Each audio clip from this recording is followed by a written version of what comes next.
નાયબ મુખ્યમંત્રી શ્રી અને કાયદા મંત્રી શ્રી સાથે અમારા તમામ મુદ્દાઓની વિગતવાર ચર્ચા થઈ છે। ભાગેડુ લગ્ન પ્રથામાં અમે જેટલી પણ માંગણીઓ કરી હતી એમાંથી મોટા ભાગની માંગણી ગુજરાતની સરકારે સ્વીકારી છે અને અમે આશાવાદી છીએ કે આવનારા 15 દિવસમાં ભાગેડુ લગ્ન પ્રથાના રજીસ્ટ્રેશન એક્ટમાં સુધારો થઈ જશે અને જેટલી પણ જગ્યાએ મારી પહેલા જેમ દિનેશભાઈએ વાત કરી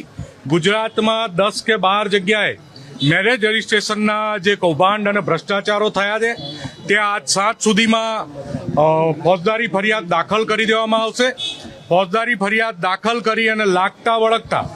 સંબંધિત અધિકારીઓ અને તમામ આરોપીઓની ધરપકડ થઈ અને કાલના દિવસમાં એ આરોપીઓના વરઘોડા તમને ગુજરાતની પ્રજાને જોવા મળશે, જેથી કરીને ગુજરાતમાં મેરેજ રજીસ્ટ્રેશનમાં ભવિષ્યમાં કોઈ તકલીફ ઊભી